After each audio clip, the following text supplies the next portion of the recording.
Qualitative research consists of a set of interpretive material practices that make the world visible.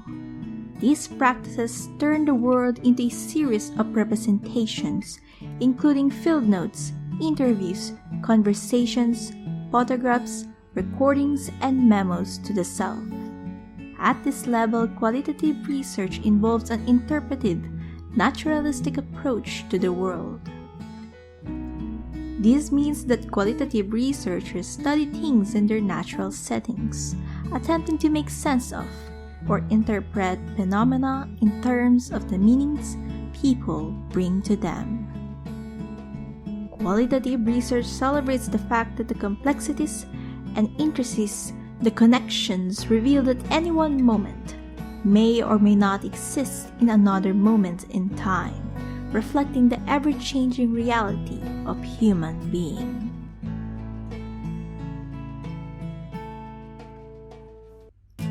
A qualitative research is a method of study that focuses on subjects that are not quantifiable by numbers. Instead, it uses words to explain why and how a phenomenon is happening. So this type of research focuses on people's behavior, attitude, experience, and interactions. A qualitative research is subjective, inductive, and cannot be generalized. Because this approach is composed of observations and interviews, the researcher is prone to adding up their own interpretation or biases. The researcher also primarily uses inductive reasoning for generating theories according to the response that the researchers acquired. So the result may vary as it depends on the situation, place, time, and the researcher's perspective. Now, there are three types of research objectives that you should take note to identify if your study should use a qualitative method. The first one is if it's about identifying and exploring. The open-ended questions in qualitative research are ideal in identifying and making the range of issues that trigger a particular phenomenon. However, this is not limited to identifying, but must also explore why and how this list triggers the phenomenon. The second type of research objective is describing. If your purpose is to describe complex processes in detail, then a qualitative research is ideal for you. And lastly, if your objective is to explain a certain phenomenon or situation, then using a qualitative method is definitely suited for your study, because this method is a good way to directly document the causal connections or the reasons for their behaviors from the participants themselves. The role of theory is to guide you through the entire process of a research. It supports formulating the research questions, guides data collection and analysis, and offers possible explanations of underlying influences of a phenomenon. Reflective and interrogative processes are required for developing effective qualitative research questions. The main purpose of having good questions is to enhance your capacity to conceptualize, design, and conduct qualitative research.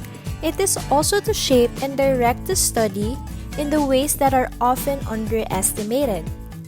It should articulate what a researcher wants to know about the intentions and perspectives of those involved in social interactions, and underscores the strengths of a qualitative approach. A well-formed research question should define the purpose of the research, determine the appropriate methods, guide the study planning, and must frame analysis and finding.